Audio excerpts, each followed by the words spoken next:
Grüezi miteinander, ganz herzlich willkommen und einen wunderschönen guten Tag, meine sehr verehrten Damen und Herren, liebe Freunde. Ich begrüße Sie zu einer Sondersendung von Weltwoche Daily, die andere Sicht, unabhängig, kritisch, zuversichtlich, trotz stürmischen Zeiten. Und das Thema, das wir heute behandeln, reicht etwas in die Geschichte zurück und ist ein definierendes Ereignis, auch für die Geschichte der Welt, Europas und vor allem auch der Vereinigten Staaten und nicht zuletzt natürlich für die Geschichte von Vietnam. Wir sprechen über den Vietnamkrieg und die Folgen, vielleicht auch die Lektionen, die Lerneffekte, die wir aus diesem Krieg gezogen haben, denn vor bald 50 Jahren sind die amerikanischen letzten Statthalter aus Saigon geflohen.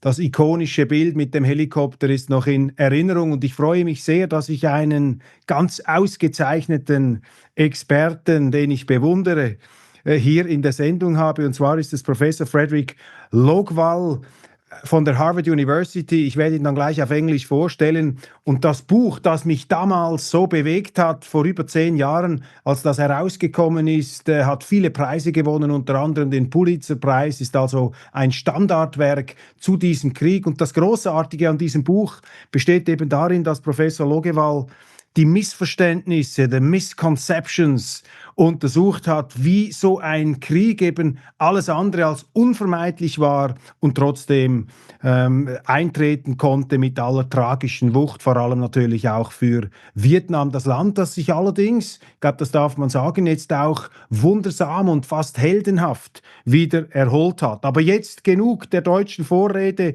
Ich freue mich sehr, Professor Fredrik Logevall, to have you here, to welcome you on this program. I just mentioned in German, but I will add a few facts in English. You are one of the leading American historians, specialized on US foreign policy, did groundbreaking work on the Cold War and the Vietnam War. You're a professor at Harvard University and director of the Belfer Center's International Security Program, winner of the Pulitzer Prize for this book, which I have just shown. You have written also a biography on John F. Kennedy, JFK, Coming of Age in the American Century, 1917 to 1956. And your first book was Choosing War, Escalation of the Vietnam War under President Johnson. Welcome to Switzerland. Welcome to Weltwoche Daily. It's great to have you here. Well, I'm delighted to be with you.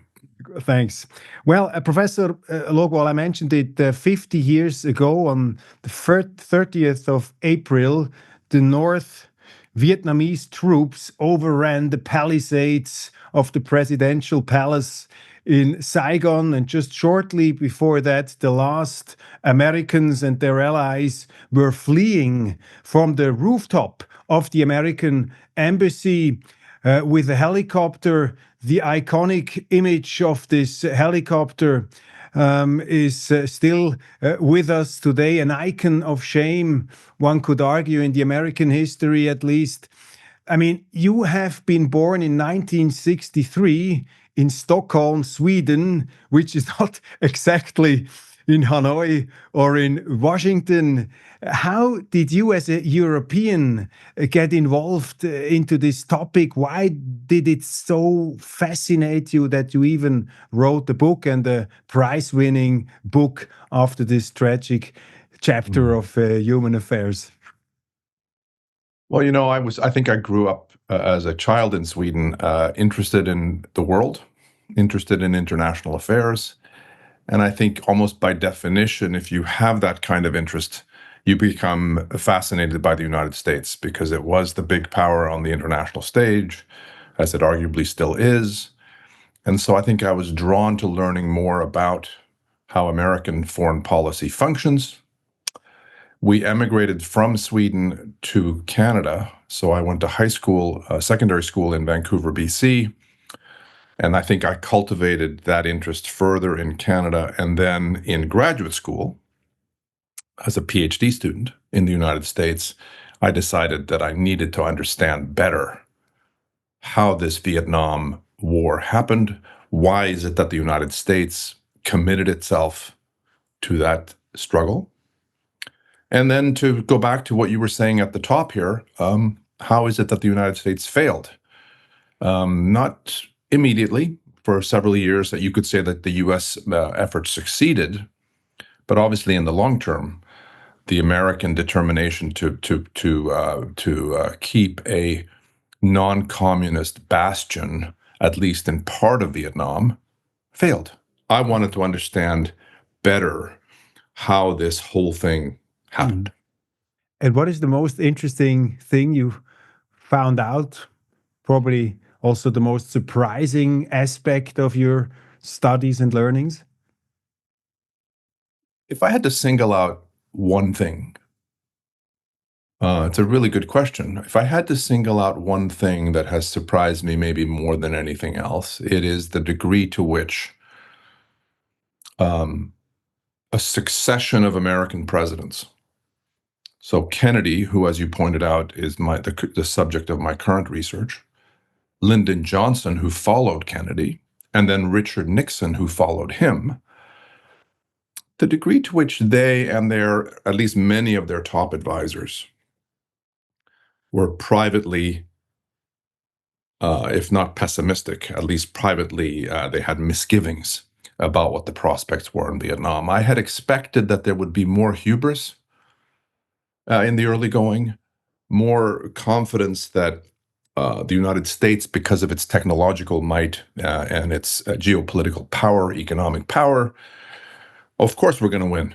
Of course we're going to defeat Ho Chi Minh and his revolution. And in fact, much more so than they would admit publicly, privately there were misgivings, there was gloom. And I think if I had to single out one thing, it's probably that. And the incapability of powerful men to act against these misgivings. There seems to be a certain tragic aspect to this whole affair. Absolutely. I mean, that's really what comes through so strongly. The more one gets into this, and of course, and we may talk about this further, Roger.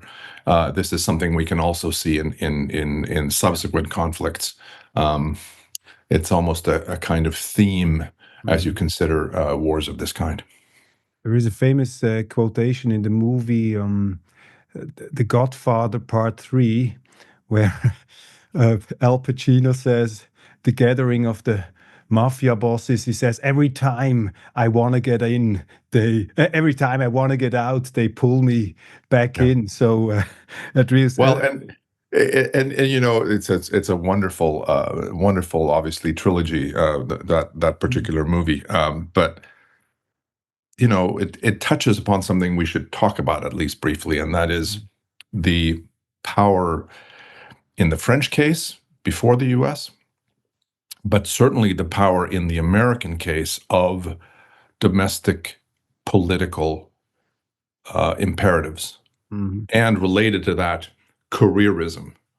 I think when you talk about being pulled back in continually, you have to pay attention to, you have to delve into the role that concerns that really have nothing to do with Vietnam. In fact, have nothing really to do with geopolitics in the narrow sense, help account for the fact that the United States stayed in for so long, and help account for the fact that the French, year after year, also refused to give up the fight.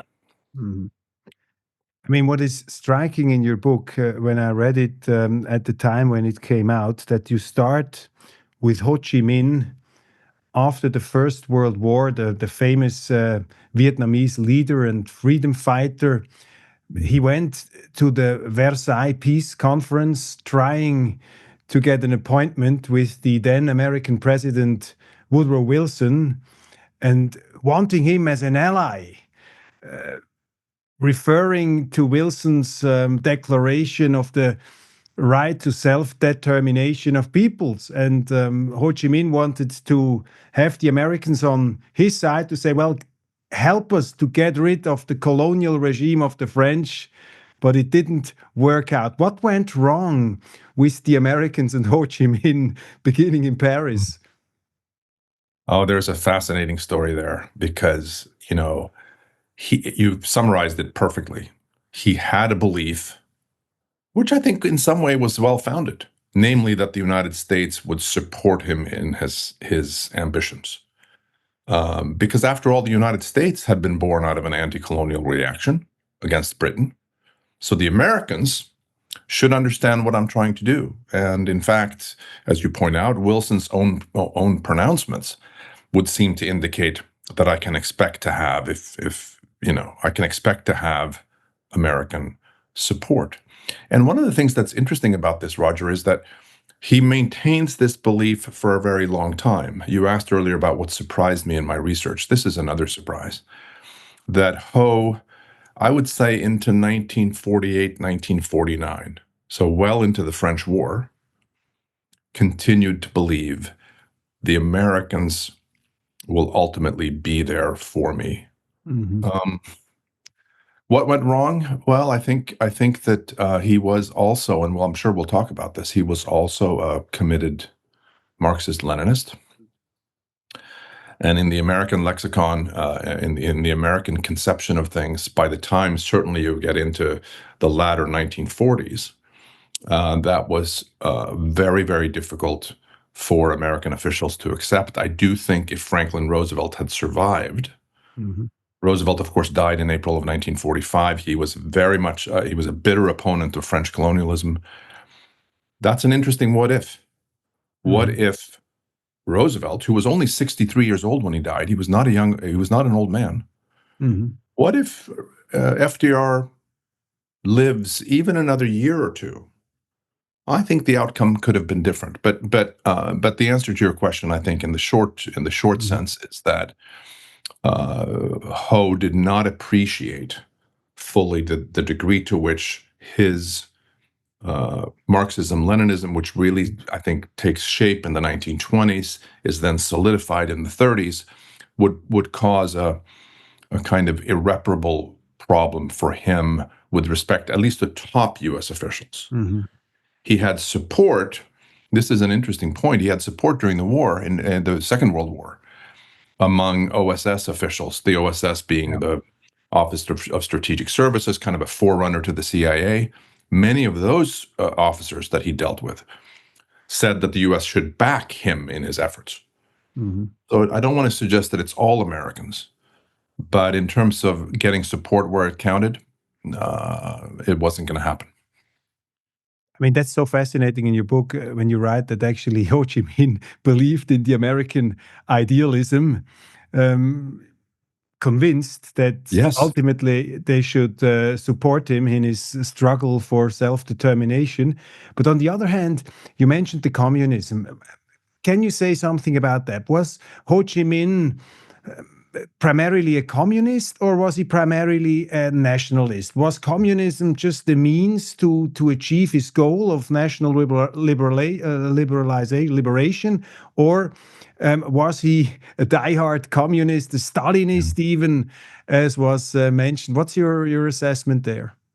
Yeah, it's of course a question that is always raised, and it's been bitterly divided, a divisive issue. I think it's fair to say among historians. Some come down on one side, some come down on the other.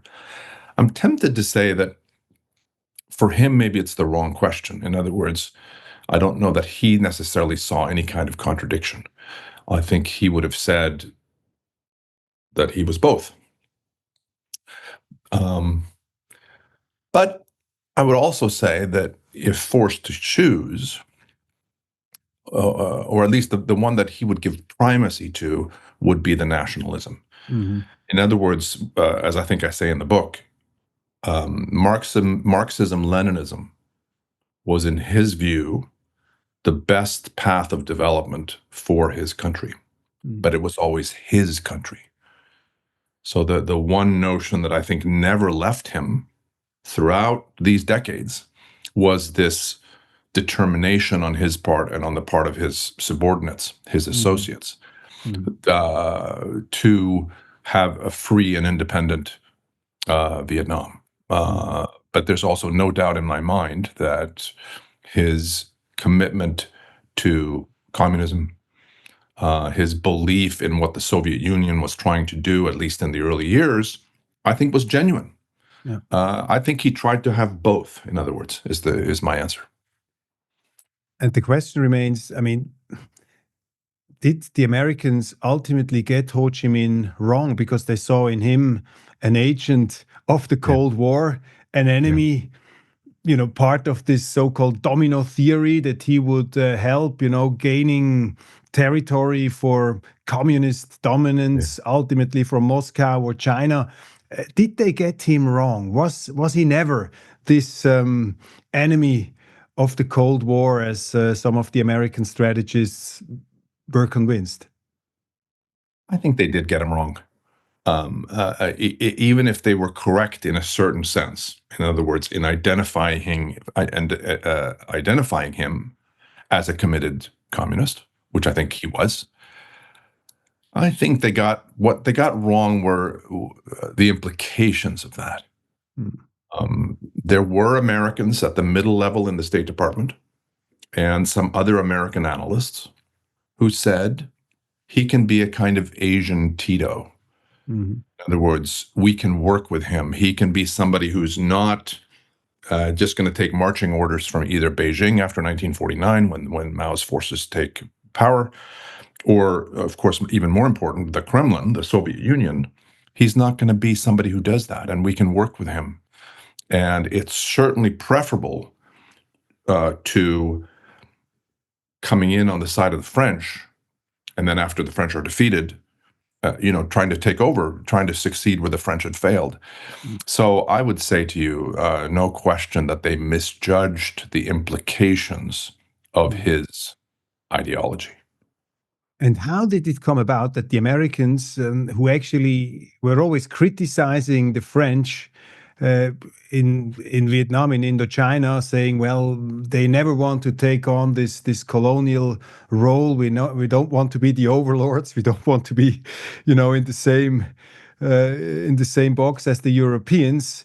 But somehow the Americans ended up in the exact same trap somehow. How do you explain this? I mean, they saw the example in front of their eyes, and I mean, they seem to be intelligent people, but they went there as well. They went there as well. I mean, this is one of the things that I find just so fascinating from a historian's perspective, looking back on that. It's precisely your question, because one of the things that I found striking in my research was the degree to which the Americans followed in the footsteps of the French. And so if you study the two wars in succession, you study first the French War and then the American War, you experience a feeling of déjà vu, because it feels like, wait, I know this story. I know how this is going to end up. Why are the French walking in the footsteps, as Bernard Fall famously put it? He said, the Americans dream different dreams than the French, but they walk in the same footsteps. So I think this is a question that is really important. I guess the answer, in brief, the answer is that the Americans believed that whereas the French were fighting to preserve a colonial enterprise, we, the United States, we're not doing that. We're not fighting to preserve colonialism. We have no interest in a colony in Indochina. We're helping the Vietnamese to live in freedom. We're going to help the Vietnamese defeat this external aggression by the Viet Minh and supported by both Moscow and Beijing. And once we've succeeded in doing that, we're going to go home. So I think there is a belief, I think it slackens over time, and maybe we'll talk about this, but I think in the early going, there was this, basically this conviction that the French experience doesn't really have that much to teach us, because we're a different enterprise, and our military's better, we're technologically much stronger. What they didn't realize there as I think I show in Embers of War, was that in military terms, the French actually fought very well, and the French won more engagements than they lost. The problem there wasn't so much on the military side, and of course they had lots of American arms, American ammunition. So even there, the U.S. role is great. But I think this helps explain why the Americans tried to do what the French had failed to do. There is this famous novel by Graham Greene, The Quiet American. You use it in your book as well as a means of understanding better the psychology behind it. And what can we learn from Graham Greene regarding the Vietnam War and the American involvement? Oh, it's an extraordinary novel. And I assign it to my students. So anytime I'm teaching a class about the Vietnam War, which I teach pretty regularly, and it's interesting to me that today's American undergraduate students are still very interested in this conflict. I think they have a sense of the war's importance. So I assign them the novel. And it's set, as you know, it's set in the French War. It's set basically in 1952 or so, because Graham Greene began to spend time in Indochina. He would spend several winters in a row, and he became enchanted with the country. And so it's set in the French War, but it's published, it's really written, published 55 and then 56, depending on which country is publishing it. And I think it's come to be seen as a kind of warning of what the Americans were to find. And I think it's in part maybe what I've already described, namely that Graham Greene could see that, notwithstanding the fact that the United States is the most powerful nation in the history of the world, that power is going to be of limited utility in Indochina. It's going to be of limited utility in winning the support of Northern Vietnamese, of course, but also Southern Vietnamese. It's going to be of limited utility in winning the support of people in Laos and people in Cambodia. And that the American constant talk of freedom and of liberation and of democracy and of capitalism, he believed was going to be, if not fall on deaf ears, I don't think he quite went that far, but it wasn't going to resonate with the people you needed to have it resonate with, which was especially perhaps people in positions of authority in South Vietnam, people in a position to really dictate the outcome of this country. And therefore, I think for him, he was a bit of a Francophile. I think he believed that, if anything, the French really understood the situation better than the Americans.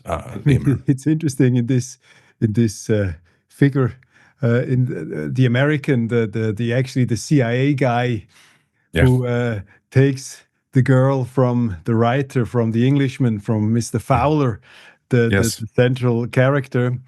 I mean, he has these noble ideals, which are actually fascinating. But I mean, he writes also how the Americans are somehow deluded by their own idealism or misled, because they think, I can take your girl away, but we still can be friends. You know, we take over the country, and but the Vietnamese will love us because we're so great guys. You know, we are irresistible somehow. I mean, it has this fascination. What is fascinating quality of their idealism, but also being totally blinded by your own idealism. This was for me some kind of like a trait of the national character of some of the American foreign policy establishment. Probably, I don't know. Oh, yeah, no, I think that's it. I think I agree with everything you've just said. That there's a kind of dangerous innocence. Yeah, that comes through in the novel. It's a real theme for Greene.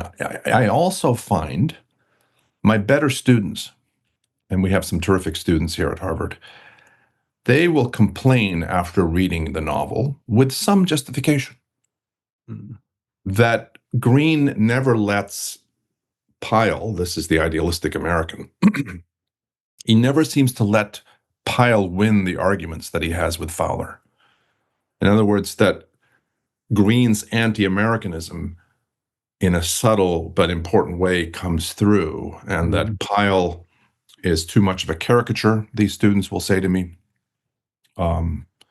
and that in fact he really could have the better of the arguments with Fowler, at least because Fowler is this, as you point out, this British journalist, cynical, jaded, especially when it comes to the U.S. And then there is this love triangle, as you also point out.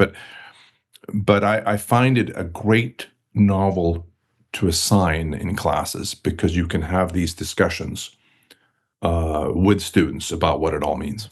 I would agree. I mean, I think we should all the viewers encourage to read this book. It's just Absolutely. a great novel, even if you're not particularly interested in the Vietnam War. But it's such a great novel. Well, now let's talk about another very important step, which is the heavy military involvement of the United States of America. Going back to this incident in the Gulf of Tonkin, where the Americans claimed they had been attacked by northern Vietnamese ships, whereas the northern Vietnamese said many years later, well, we were not that stupid to attack the American fleet. I mean, that it all exploded from the American point of view, this heavy involvement. What was the reason for that? I mean, why this incident? What happened there? Can you shed some light on it? Yeah, I mean, it's a key moment, a key threshold in the conflict. 1964, is that? 1964. 1964. In August of 1964. And that timing, I think, matters. Under John F. Kennedy, who, of course, was in office for 1,000 days until he was assassinated in Dallas, U.S. involvement had grown in terms of supporting the South Vietnamese. So let's remember that after the French War, the country is split in two. Supposedly temporarily, although that division remains. And so you have a non-communist regime in the South, supported by the United States. Ngo Dinh Diem is the leader. And then you've got Ho's government in support in the North. And so what happens in the late 50s and then continues under Kennedy is that the insurgency in the South against this Saigon government builds and builds and builds. Kennedy is assassinated. At that point, there are about 16,000 U.S. advisors in South Vietnam. Some of them are taking part in combat. So maybe we should say advisors in quotes. And then we get to the Gulf of Tonkin. At that point, I think there is serious concern. This is the first year of Lyndon Johnson's administration. He's taken over from the assassinated Kennedy. Real concern among Johnson and his advisors, which I talk about in my book, Choosing War, about the possibility that South Vietnam is going to go under, it's going to lose. And I suggest in the book that the U.S. was looking for a pretext to flex some military muscle against North Vietnam. And the Gulf of Tonkin incident, murky incident at best, provides that pretext. And so I suggest that the U.S. was looking, entering the month of August, for an opportunity to show muscle. But it's a presidential election year, and Johnson does not want to do too much. Show a little bit, but I don't want to alarm the American people. And I think the Gulf of Tonkin incident, in which the U.S. and North Vietnamese for the first time come into direct clash, accomplishes that for Johnson beautifully. It kind of takes Vietnam off the campaign agenda, if you will. And he, of course, goes on to an overwhelming election victory in November. The other thing that's notable about the Gulf of Tonkin incident is that it yields a congressional resolution, which basically gives Johnson a kind of carte blanche to do what he wishes. And sure enough, in 1965, this is the year when the big American buildup happens, the so-called Americanization of the war. Johnson uses that congressional resolution as all the authority he needs from Congress to make this an American war. But did the North Vietnamese ships actually attack the American warships, or was this all fabricated? Well, it's still a bone of contention. I think the historians' consensus at the moment is that the first skirmish, or the first attack, which was on August 2nd, did occur, that North Vietnamese fired on an American destroyer. Didn't really cause any damage to speak of. And the U.S. held its fire after August 2nd. Then there was an alleged second attack on August 4th. And it was the second attack that led to retaliatory strikes by the United States against various targets in North Vietnam, and of course then caused also the congressional resolution to be passed. Mm. Did that second attack occur on August 4th? Almost certainly not. So I think that that's a quick summation of where the scholarship stands on that question. I mean, an interesting aspect of this early and massive escalation of the war on the American side is the fact that President Kennedy and also President Johnson, after the assassination, they had a cabinet of really very intelligent people, the best and the brightest, The best and the as brightest. it was said. You know, they had this mastermind, Robert McNamara, from the Ford Company, with his new revolutionary management methods. You know, preaching to the public and to his audience how much they have everything under control. What do you say about this aspect? It seemed as if there was like a technocratic approach towards warfare, as if you could make it, you know, on a drawing board with calculators in your hand. What's the interesting thing about this?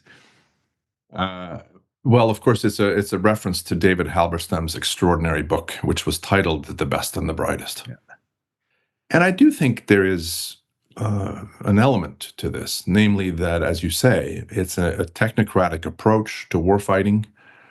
That if you get the numbers right, and if you employ smart people to figure out what those numbers show, then you can use America's overwhelming military advantage to secure a victory.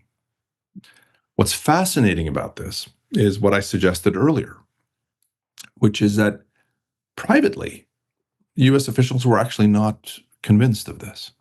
So I think it would be a mistake for us to say, well, Kennedy and McNamara and their associates, and then Johnson, actually believed that you could win the war this way. I have suggested, and I'll say here today, I don't think Robert McNamara was a true believer ever. In fact, I think he had early doubts that you could prevail against a nationalist force that had the support of not all Vietnamese by any means, but a substantial part of the population. That you could bomb them forever, but you were not going to be able to get the support of the people. Kennedy himself, I think, had doubts. I think I show this both in Embers of War and in my current project, a biography of JFK, that from an early point he was skeptical that there was a military solution in Indochina. He felt that in 1951 when he visited during the French War as a young congressman. I think he still felt it when he was president, but he couldn't act on that knowledge, I think, substantially for domestic political reasons. That's an interesting leadership question. I mean, if you have doubts yourself, if you have doubts in your cabinet, and if you try to figure out the right way how to proceed, how did these doubtlessly intelligent people, how did they deal with their doubts? Were these doubts addressed, or in those meetings, did they try to convince themselves that they're on the right path? How do you explain the psychology of this leadership at these early stages? Boy, I wish I had a good answer. This is a sort of undercurrent, if that's the right word, of my work. I'm still 3 decades after I started all this stuff. I'm still trying to figure out how they can convince themselves of this. Part of the answer, I think, is that maybe this is human nature, so it's not unique to these men.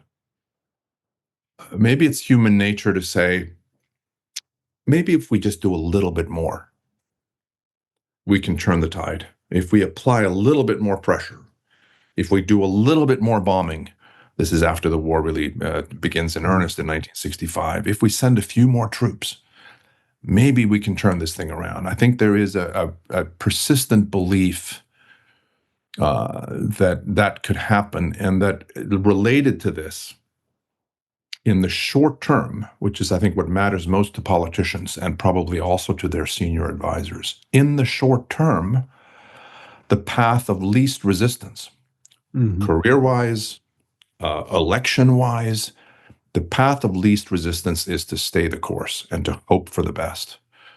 So at least part of the answer to your excellent question is that. But I think it became, for McNamara not least, it became agony.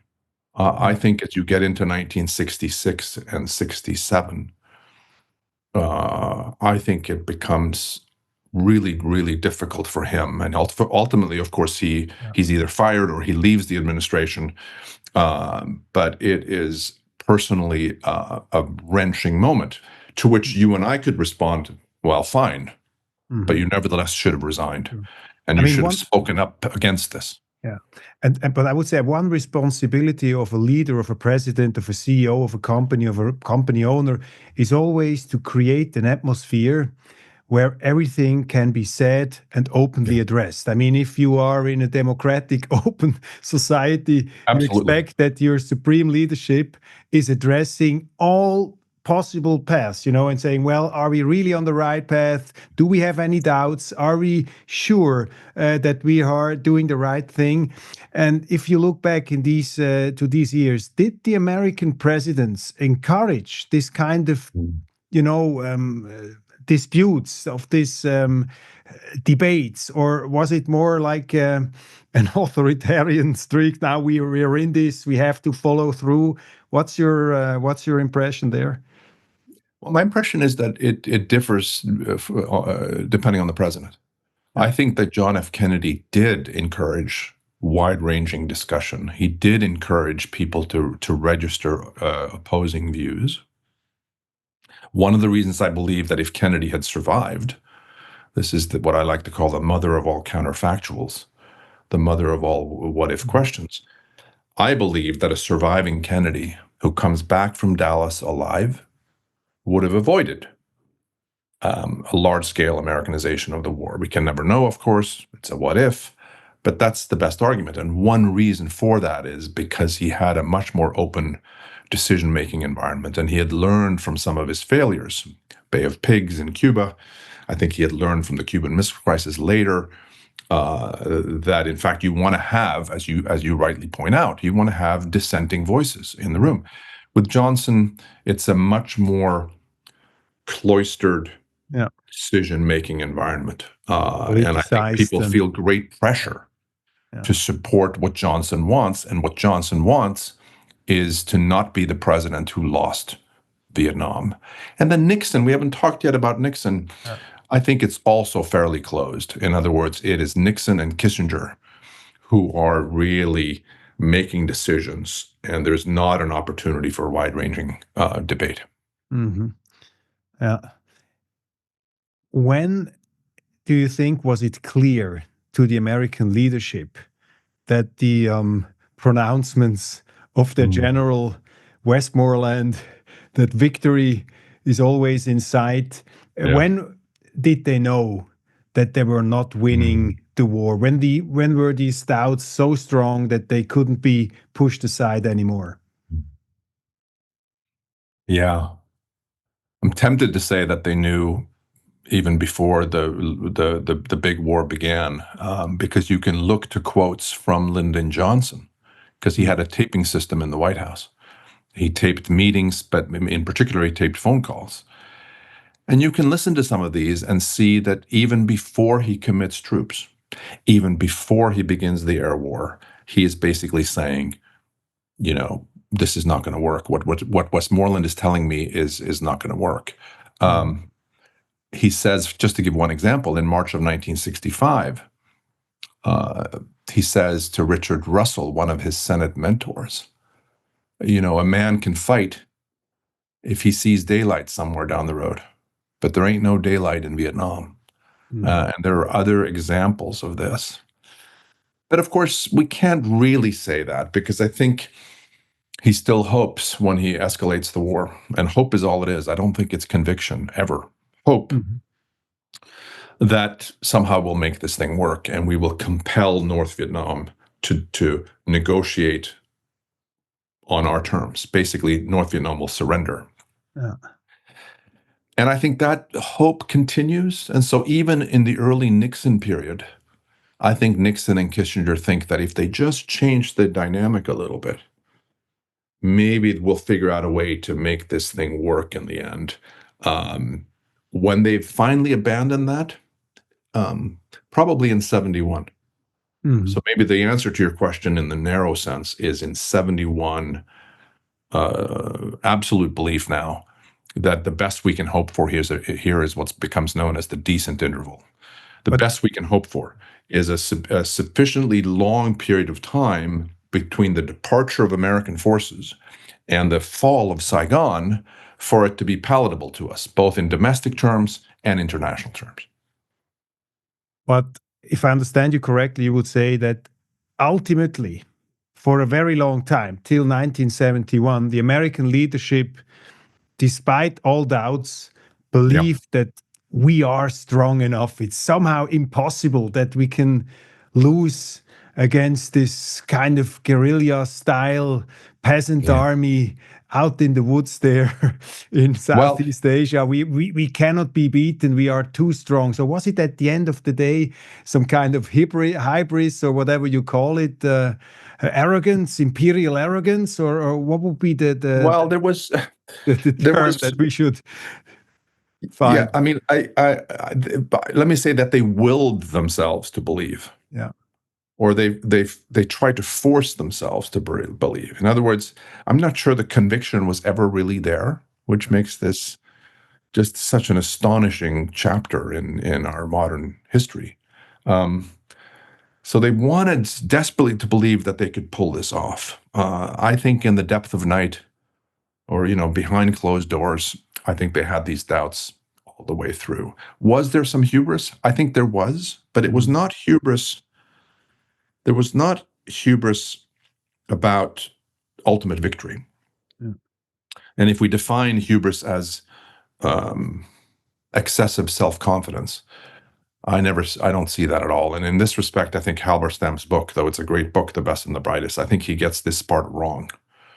Where there is hubris is in this belief that we have a right to be in Vietnam. We have a right to tell the Vietnamese what they should be doing.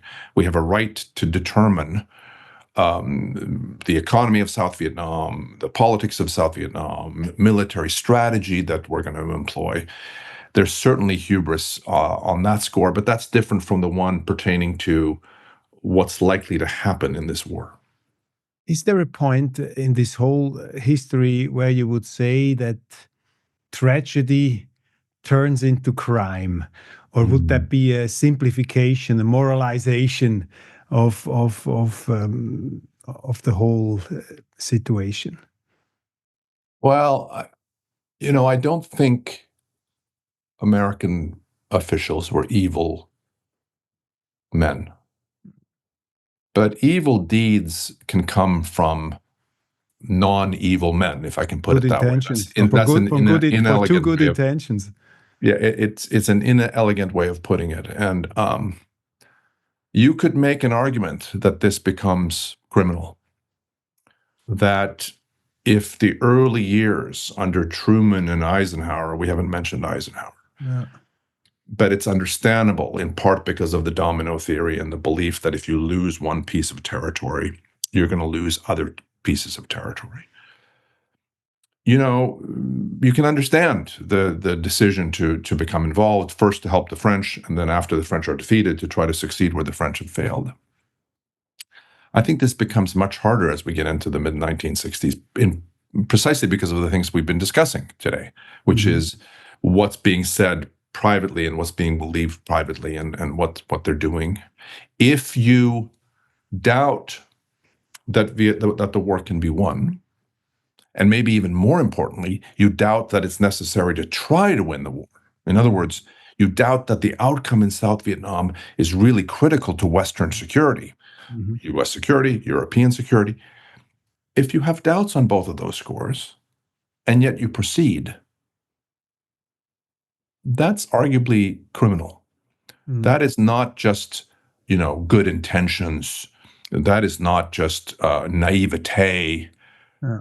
No, because they're much more realistic. They're much more knowledgeable than they would later say. Robert McNamara would say after the war, if only we had known. If only we had known, we wouldn't have done this. My point is, they did know.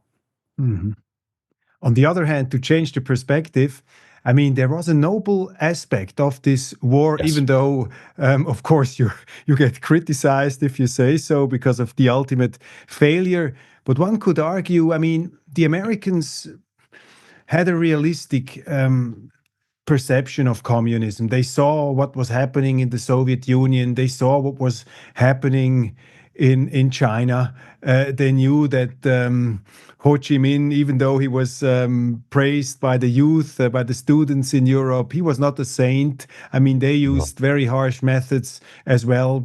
Vietnam was not a free country. There were many people in the South who didn't want to live under the yoke of the communists. And so the Americans had, you could say, the noble endeavor to defend these freedom-loving, non-communist people in Vietnam. And so their narrative was not ultimately wrong. But where would you say was the biggest error of the American leadership? Where did they fundamentally get something wrong, and which could be at the end the reason why the whole thing fell apart? I want to say that you made a very good point just now. I think we would be remiss, Roger, if we didn't talk about the idealism that is also part of the American commitment. Yeah. I ask my students, not just with respect to this class, but anytime we're talking about causation, I ask them to give me a causal hierarchy. I don't want them just to say such and such a thing happened for X number of reasons. No, I want you to rank those causes. I believe that idealism that you very articulately just laid out for us, I believe it's there in the causal hierarchy. I just don't think it's near the top. I do think Lyndon Johnson genuinely believed that what he was doing was in the best interest of the Vietnamese people. And I don't fault him for this. And there is something noble about this. I also think you're right that Ho and the Hanoi government was ruthless, was capable of tremendous repression. We should not romanticize what the Hanoi government did, both before the war ended and then after 1975. So I think you make a very good point. In terms of your question, where did they go wrong? I think in a very simple but perhaps clear way. What they got wrong was that the other side was likely to win. That given the realities in Vietnam, among Vietnamese, there was really no way for the United States to come in with guns blazing and to win lasting support on behalf of the South Vietnamese government. That's, as I say, a simple, maybe even simplistic response to your question, but it's maybe the best one I can offer. I mean, and also a very important chapter was the role of the media in this war. I mean, this was a war where many journalists really played a very heroic role. Many died. And they were not embedded journalists. They were not propagandists for their side. How would you assess the influence of the journalists? Were it ultimately the journalists who managed to give a new course to the war?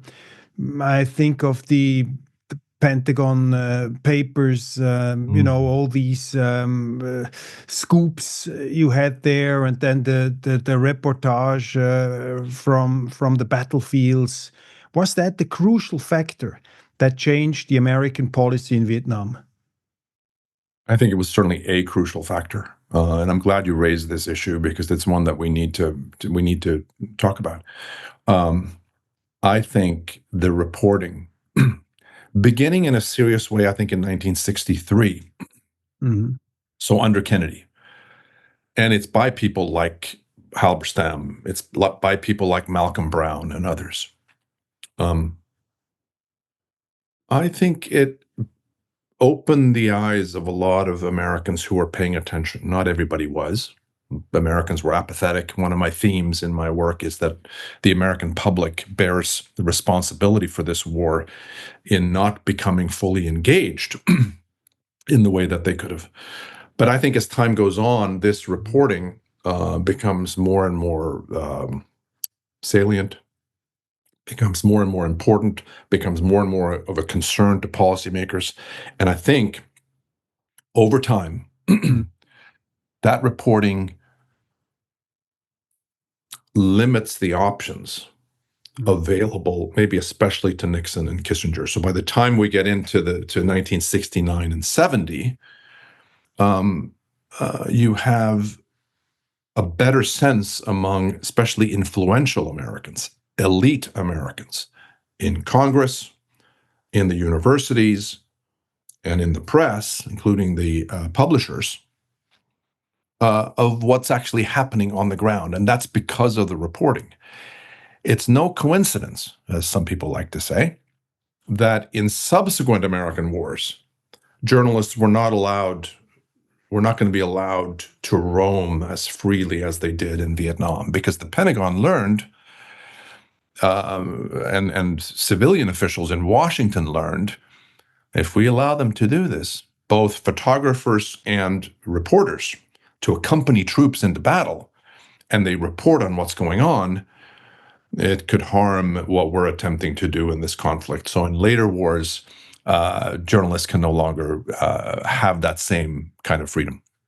There is an interesting side aspect, just a short probably reflection from your side, but it's also fascinating. I mean, at the same time, when the public doubts about the Vietnam War started to surge, when people said openly they couldn't believe their own government anymore, there was so much cynicism up there. We had the youth revolution of the 60s. And it's an amazing coincidence that one of the most famous protagonists of that youth revolution, the lead singer of this iconic band, The Doors, Jim Morrison, he was one of the really protagonists of this protest attitude. And his father was an admiral in the Tonkin theater of war. He was a decorated American rear admiral in the Navy. How important was the Vietnam War in causing this kind of youth rebellion, this youth revolution? Was it the most important driver, or was it just one aspect of this whole turmoil and change we saw in the 60s? I think it was a very important part of it. I'm not going to suggest that it was the only thing that caused that youth tumult. But I do think, and you used the word cynicism, I think what happens here over the course of several years is that the cynicism does build up. There seems to be a disconnect between what American leaders, both civilian and military, are saying and what, again, the reporters are showing and the news photographers are showing is actually happening. There's a disconnect. And I think that causes profound questioning on the part of American youth. And of course, the fact that there's a draft and that the young men are subject to that draft, if they can't get deferments or if there are other issues, they're certainly potentially subject to this, I think also influences what's going on. One of the things that I say, Roger, is that the American public, including young people, was too trusting in the government at the beginning of the Vietnam War and too cynical about the government at the end of the war. this really important shift happens. And again, it's not only on account of Vietnam. Other things are happening in American society and Western European society. In my native Sweden, some of this certainly went on as well. But no question that the war played a role in this. And interesting is that the draft, I mean, that everybody had to go to the army, more or less. This seems to be a healthy thing, because when you have to go to the army and something happens, you start to scrutinize your government even more. If you have a professional army, it's easier for a government to deploy the armed forces because it just affects the professional warriors. Was it the mistake to give up the draft after the Vietnam War? Was it the professionalization of the armed forces, not a very good idea if you look at the experience of the Vietnam War? I think I'm coming around to that view, that it was a mistake, that what you could have done and what would have been superior to what happened is you could have given young people, men and women, I would argue, the option of giving time instead to, a civilian experience. So Peace Corps, what later becomes known as America Corps, you would not necessarily have to serve in uniform in the military sense. But I do think something important was lost, and it's what you were suggesting. I mean, the citizen army, the militia system, as we have it in Switzerland, leads to a more acute awareness of the citizens about what their government is doing. Absolutely. It makes you part of a shared enterprise. There's a sense that you are, even if, I don't want to romanticize this, but you're part of something bigger than yourself. And leaders will understand that their own sons and their own daughters could be directly affected by the decisions I'm going to make about deploying American forces. Could lead, should lead to greater efforts to make sure that the military option truly is the last available option. If you look at history, we always try to learn from history, even though we know that human beings never learn anything from history. We are doomed to repeat our mistakes all over and all over again. But still, we cannot speak about the Vietnam War without speaking about current wars or a current war we have. And because before we address probably some specific aspects of it, I would be interested. I mean, you studied the decision-making process now of the leadership during the American leadership during the Vietnam War. You saw the mistakes. You talked about the mistakes. You saw also the tragic aspect of it, the idealism. I mean, if you would be asked by the American government or by the Russian government or by the Chinese government, they would say, well, Professor Logevall, you studied the Vietnam War. Please tell us, political leaders, what should we absolutely avoid from doing in order not to get into a Vietnam-like dynamic of errors and misconceptions? What would be your most important advice to current leaders? Maybe the most important advice that I would offer is that the political utility of military force is really quite limited. Another way of putting that is that I think what not only the Vietnam War shows, but my reading of most wars, not all wars, but most wars, is that wars have to be won politically if they're going to be won at all. And so what I would say to, as you say, American officials, Russian officials, Chinese officials, is that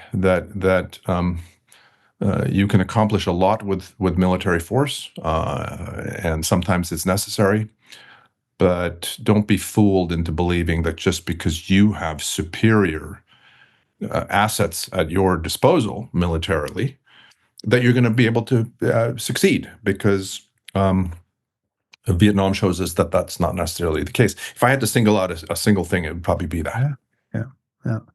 And so avoid war at all costs before you have not really taken all the political options, and be sure that you are politically on the winning side. Otherwise, even the most overwhelming force is useless. Now we see the Ukraine war, which is still raging on, and there are a lot of perceptions about this. And you mentioned it also in interviews and in articles where you said, well, the Russian President Putin, he miscalculated completely the Ukraine. When he went in, he miscalculated the Western reaction, the Ukrainian reaction. But there was also a misconception on the Western side. They thought, the Russians, whatever they are about, they will be defeated in a few months, etc. Is this current war in the Ukraine also an example that during wars, leaders make terrible mistakes on all sides? Oh, I think absolutely. I think the Ukraine war shows this, and it shows, among other things, if we took a look at this momentarily from the Russian perspective, that it's very hard to succeed against a determined opposition with an invasion like this. And I think Putin clearly exaggerated the degree to which he would have quick success because of his superiority, which was real and is real, against a determined foe, a nationalist foe. And I think in the same way, I think the French underestimated, a similar way at least, the French underestimated the kind of opposition they would have from the Viet Minh under Ho, which was militarily far inferior to what the French could offer, and the Americans did later. But by the same token, as you point out, the West, I think, has made mistakes with respect to Ukraine and what they expected the Russians to have to endure. No question that there are errors of imagination and of assessment on both sides.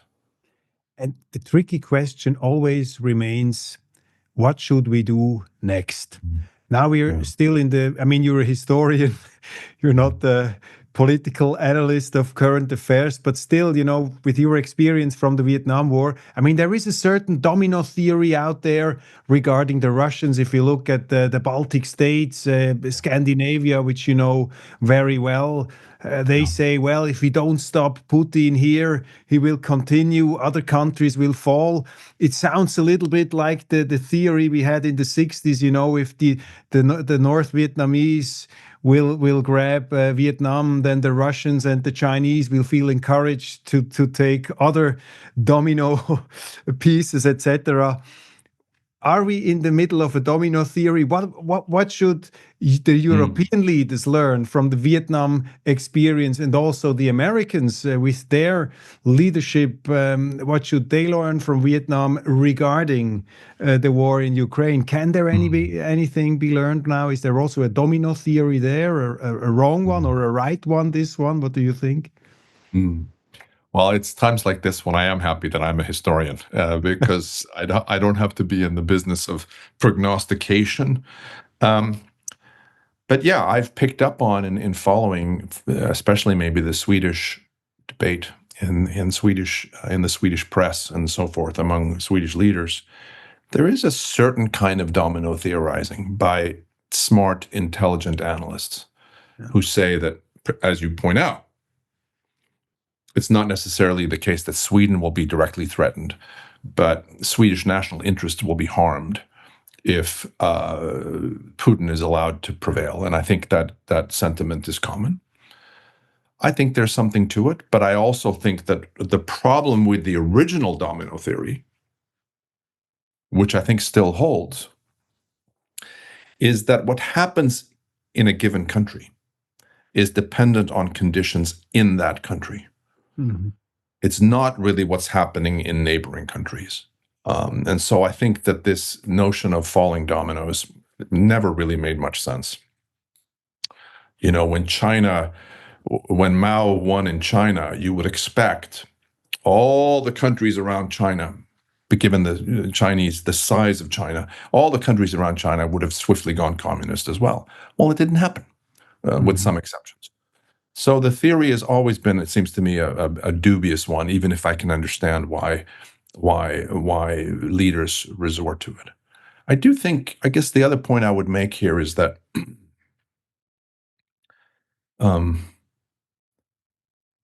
you know, at some point negotiations are going to be imperative. And what one needs for the Ukrainian side is for Ukraine to be in the best possible position when those negotiations begin, to be able to negotiate, if not from strength, at least from a position of power, and so that the Russians in this case will also have incentive, a need indeed, to compromise. And the real question becomes, when can you enter those kinds of negotiations? And that's going to be, in the current moment, given what's happening in my adopted homeland in terms of U.S. policy, U.S. thinking about this, even as you and I speak, I think it's a very large question when we're going to be in a position to have that kind of diplomacy.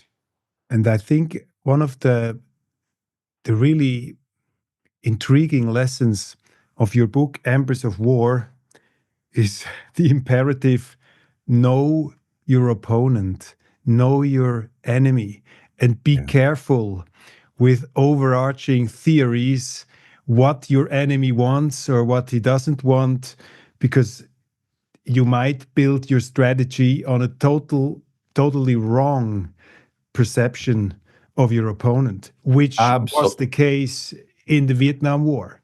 Yeah. No, you're absolutely right. The little twist I would add to what you just said perfectly is that what's striking is that, and I alluded to this before, but I'll just say it one more time, that in fact, the French leadership in Paris and the military leadership in Vietnam itself, in Indochina, did know the enemy. Maybe not fully, but in other words, they were under no illusions privately regarding what the obstacles were, and they understood how skillful the adversary was. And in a similar way, as we've been discussing today, U.S. leaders, both civilian and military, to a greater extent than they admitted, also knew the enemy.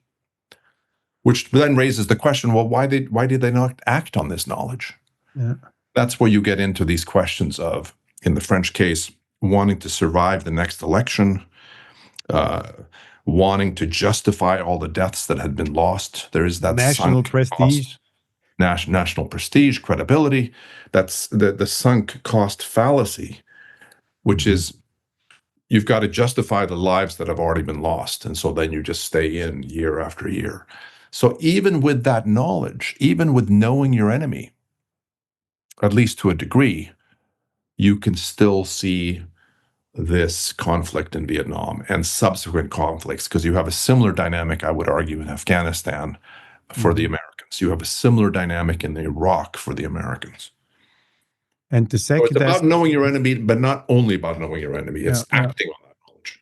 Absolutely, but also, I mean, this is what we have just discussed. Of course, make sure that the debate you have about your actions is as open as possible. Yes. And never stay on the same path. Always expect you are wrong, and as a leader, encourage really antagonistic discussion. If your people don't do it, then you have to stimulate it, because otherwise you start on a small misconception and you end up in a huge catastrophe. Yeah, you do. And I think it's absolutely right. And what's the case with Vietnam, what's the case arguably with respect to Ukraine now, is that you have time for this kind of debate, both within your decision-making apparatus and also to some extent in the country at large. What I mean by that is during the Cuban Missile Crisis in October of 1962, John F. Kennedy didn't really have time to encourage a big debate among lawmakers and among the public. And, you have to act very quickly. And so you can see why in that instance, you have to be more secretive. You should still encourage, even in the Cuban Missile Crisis, your top advisors to disagree with one another. And he did, to his credit. But what's so tragic about the Vietnam case is that there was an opportunity to really encourage the American people, at least through their lawmakers in Congress, in the House, and in the Senate. What do we really want in Vietnam? How much is Vietnam worth to us? Do we want to commit America's troops, America's young men, to this conflict? You had an opportunity to do exactly what you're saying, Roger, and it didn't happen. Yeah. And today, the big question is, I mean, we see now 3 major powers.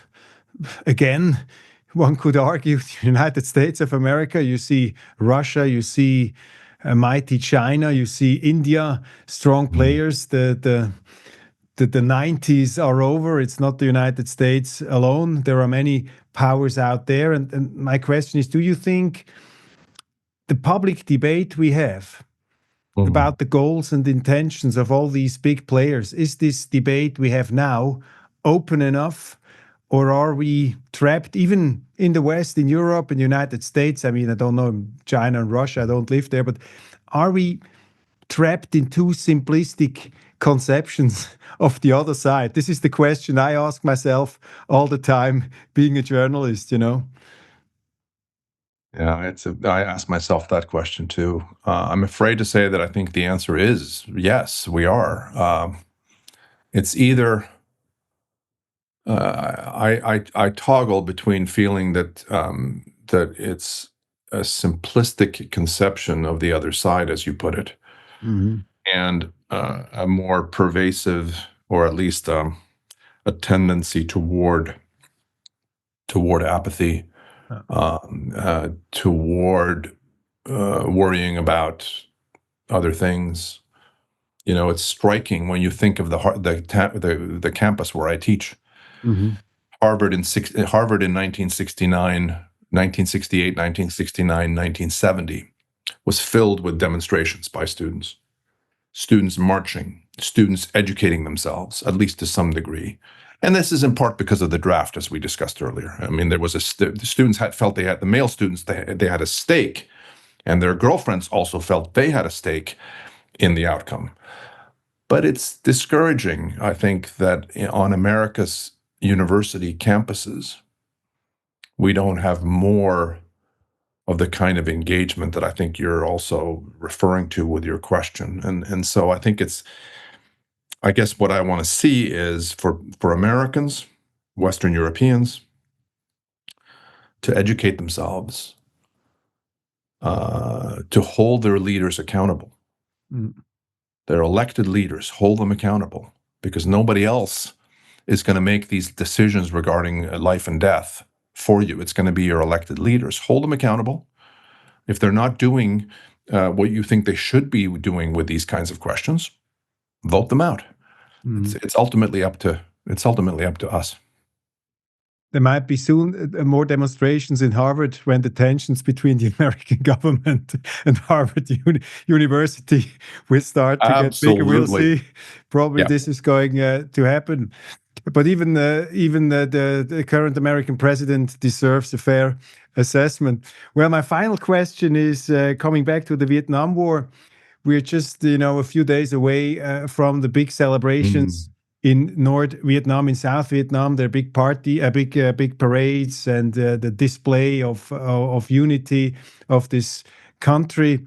I'm sure many Americans will be invited, and the Vietnamese have, interestingly, quite good relationship to the United States. And I just give a short anecdote here, which the former EU ambassador in Switzerland, an Austrian, Mr. Reiterer, told me he was on September 11, 2001. He was in Hanoi by coincidence with the European Union. I don't know what they were searching there, but then they saw on television the attack on the United States by the terrorists. And he went, as a kind of inquiry, he went to different restaurants in Hanoi, watching television. It was all over the place.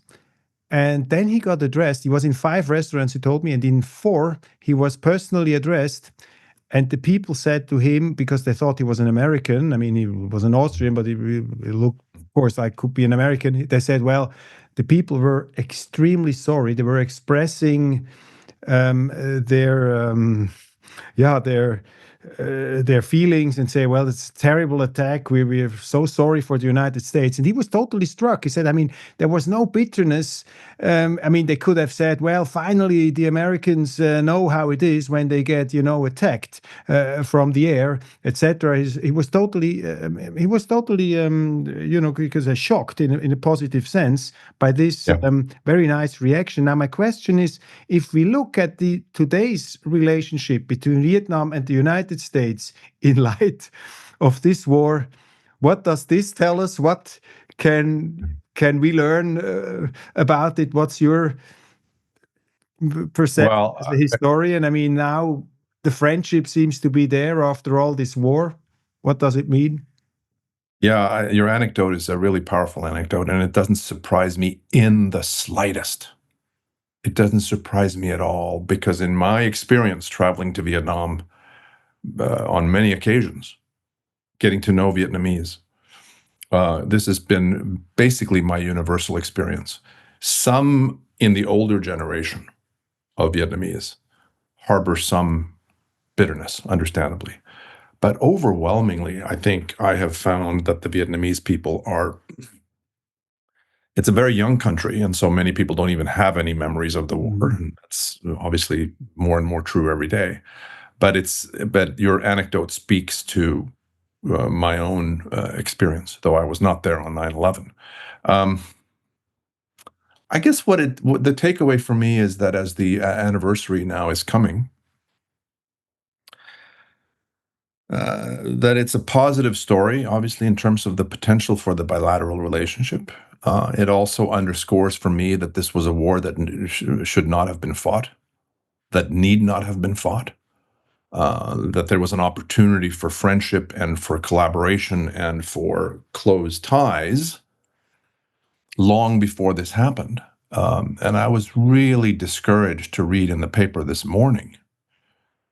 I don't know whether this will turn out to be ultimately the case, but maybe you saw this too, that the US government has instructed Americans in Hanoi not to participate, maybe also in Ho Chi Minh City, but they're not supposed to participate in the celebrations that are coming in the next few days. I hope that report is mistaken, or that they reconsider that decision, because, as you say, there is now an opportunity, not only an opportunity, there is the reality of strong ties between individual Americans and individual Vietnamese, also in the corporate world, and at least to some degree also in terms of relations between the governments. The Vietnamese government is, repressive. I don't want to overstate what's possible in terms of the relationship, and the democracy, of course, has a long way to go in Vietnam. But nevertheless, this celebration that is about to happen should be one in which Americans participate. Professor Logevall, many thanks for this in-depth conversation about the tragic chapter. World history is a series of misunderstandings. This was Professor Fredrik Logevall from Harvard University with his landmark book, Embers of War, The Fall of an Empire and the Making of America's Vietnam. Required reading 50 years after the downfall of South Vietnam, of Saigon. And of course, we recommend also The Quiet American by Graham Greene. Thanks again to you for your time, for your wisdom and insight. And we wish you a great continuation of your work. And I wish you the same. And I thank you for having me on. It's been a pleasure to chat with you. Thank you.